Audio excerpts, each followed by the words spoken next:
Praise the Lord. கர்த்தருடைய பரிசுத்த நாமத்துக்கு மகிமை உண்டாவதாக.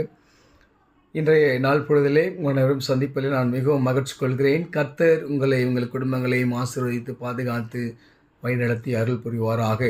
அருமையானவர்களே, இன்றைய நாளுக்கான இறை வாக்கியத்தை நாம் தியானிக்க தெரிந்து கொள்ளப்பட்ட பகுதி சங்கீத பாடல் 119:72 திருவார்த்தை. இந்த வார்த்தையில் தாவீது ராஜா எவ்வளோ அழகாய் ஆண்டவருடைய அன்பை ருசி பார்த்துருக்கிறார், அந்த வேதத்தை ருசி பார்த்துருக்கிறான்னு பாருங்களேன். அநேகம் ஆயிரம் பொன் வெள்ளியை பார்க்கிலும் நீர் விளம்பின வேதமே எனக்கு நலம். கொடான கோடி பொன்வெள்ளிகளாக இருந்தாலும் சரி, அவைகளை காற்றிலும் இந்த வேதத்தில் உள்ள வார்த்தைகள், இந்த வேதம் எனக்கு போதும், இதுவே என்னுடைய நலமாக இருக்கிறது, என்னுடைய வாழ்க்கைக்கு நலமாக இருக்கிறதுன்னு சொல்லி தாவீது ராஜா சொல்கிறார்.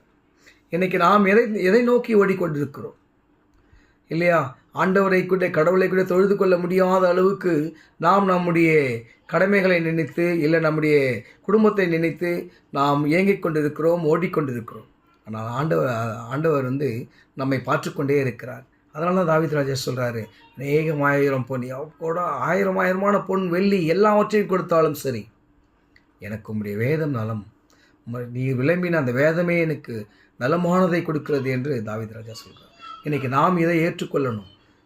ஆயிரமான பிரச்சனைகள், கடன் பிரச்சனைகள் எதுவாக இருந்தாலும் சரி, எல்லாவற்றையும் எடுத்து போட இந்த வேதத்தால் முடியும், இந்த வேத வார்த்தைகளால் முடியும். நாம் எவ்வளோ இன்னலுக்குள்ளாகானாலும், எவ்வளோ டிப்ரெஷனில் போனாலும் சரி, அவைகளிலிருந்து மீட்டெடுக்கிற ஒரே ஒரு சக்தி இந்த வேத வாக்கியம். அப்படியே உட்காந்து நீங்கள் டிப்ரெஷனில் போகும்போதோ, இல்லை நல்ல சோகமாக இருக்கும்போதோ, சந்தோஷமாக இருக்கும்போதோ இந்த வேத வார்த்தைகளை வாசித்து போகிறங்க, ஒரு அற்புதத்தை செய்யும்.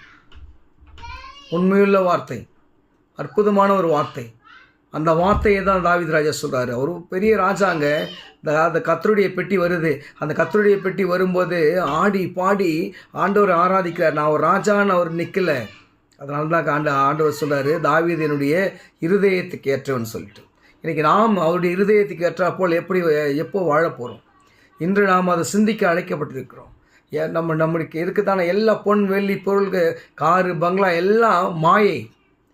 நாம் இந்த உலகத்திலே இன்றிரவு மரித்தோம் என்று சொன்னால், நாளை காலையில் நமக்கு மண்ணுக்கு மண்ணாக, புழுதிக்கு புழுதியாக சாம்பலை போட்டு இல்லை மண்ணை போட்டு நம்மை புதைத்து விடுவார்கள்.